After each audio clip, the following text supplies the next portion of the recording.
Der var en eller anden forsker, der undrede sig over det der med, at hver generation ligesom skal opleve tingene selv. Altså, unge mennesker skal ud og prøve at drikke en øl og sådan noget. Det er ikke, man kan ikke ligesom forklare, at den voksne kan ikke ligesom forklare, at lad være med det, dyrke noget sport i stedet for, ikke? Og undre sig over den der sådan nulstilling, der ligesom er. Nu har jeg interesseret mig for dyreadfærd i årevis, ikke? Det hedder jo egentlig evolutionslære, ikke? Og det er, at der er en vis grad af dyr, som har unger, der går længe op af forældrene og lærer, du ved, okay, sådan her spiser jeg mad, ikke? Eller sådan her finder jeg mad, eller her er læ. Ofte er det flokdyrene, der er ret gode til det, ikke? Altså, ofte,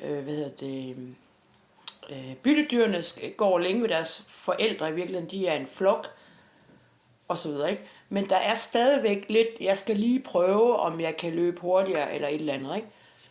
Det hedder jo egentlig evolutionslære på den måde, at man lærer noget fra sine forældre, ikke?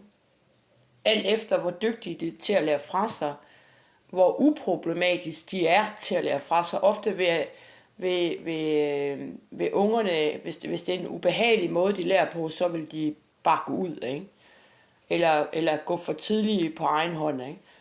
Men generelt er der et element i, at vi selv skal lære noget, fordi evolutionen forudsætter jo, at vi finder på noget nyt. Og det nye er jo så, at den her lad os sige, eller ungdomsårgang, at den finder på noget nyt, ikke? Det kunne være at få børn tidligt, det kunne være at lade være med at få børn og så videre, ikke? Så det kommer an på, om hvis vi er fuldstændig som vores generationer forud, så kan vi ikke finde på noget nyt, ikke? Altså lad os sige, at generationerne forud, de vaskede tøj ned ved en å, fordi der var, vand og så videre, ikke?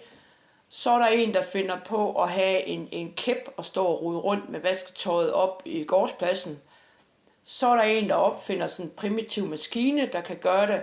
Og i vores generation, altså industriens tid, der har vi opfundet en vasketøjsmaskine, ikke? Og nu også en tørretumbler, ikke? Det er evolution. Det er, at den generation, der stod og vaskede nede ved åen, deres børn er lidt nulstillet i forhold til, jamen kunne vi ikke gøre det nemmere? Så det er evolution, og det er derfor, at børn ikke bare adapterer vores adfærd, fordi det kan være, at de kan gøre det smartere.